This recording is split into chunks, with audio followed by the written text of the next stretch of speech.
Hi everyone.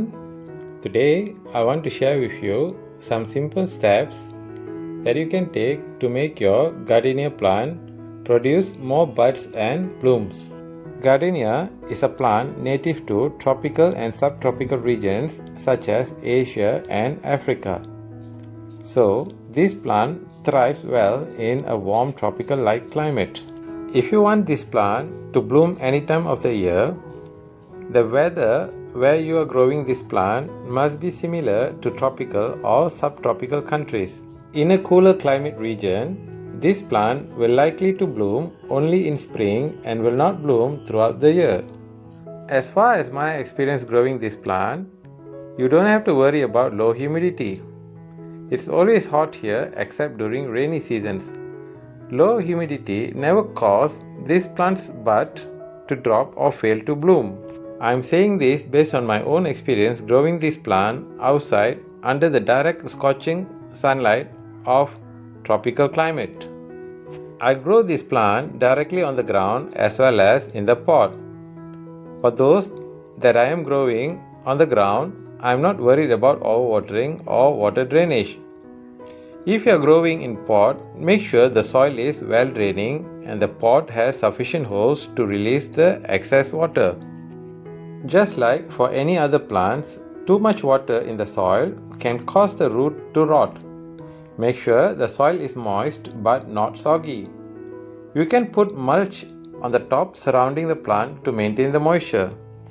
By the way, this plant grows well in any type of garden soil, but my experience shows they thrive better in slightly acidic soil. The reason I say this is because I noticed many times after I add coffee grounds around the soil, the plant tends to produce more buds and flowers.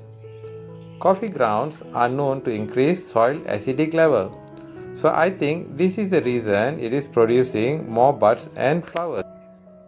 If you have tools to test the pH level of your soil, try to maintain the pH level of pH 5 to pH 6. If not, just add coffee grounds regularly and see what happens. Gardenia plant also loves soil rich in nutrients. Add plenty of organic matter such as manures to enhance the growth of the plant. Coffee grounds, fruit compost, and rabbit manures are the only things I add to this plant, and they are thriving. You can use natural fertilization like this every 10 to 15 days. If you are in a cooler climate region, fertilize the soil very early in the spring and then once every 15 days. I don't prune my plants because I use this plant to take a lot of cuttings for propagation, so I let them grow freely. But pruning helps to promote branching and more flower buds. So if you are growing this plant in a pot, it's better to prune this plant. Cut anywhere below the leaf node to encourage new growth and new flower buds. Pests can also affect the production of flower buds in this plant. The common pest of this plant is whiteflies and mealybugs. Don't let them multiply. Check the plant for infestation regularly. You can easily remove the pest by using horticultural oil or insecticidal soap to control this pest. Remember, pests can cause your plant to become unhealthy and cause the buds to drop. Besides the pests, excessive use of chemical fertilizer, overwatering, underwatering, poor soil drainage, insufficient light, or unusually cold weather can also cause the flower bud to drop. So, if you want to ensure the plant produce more buds and blooms, you need to make sure the flower receives the correct fertilizer, correct watering, have good drainage, good lighting, and the right temperature.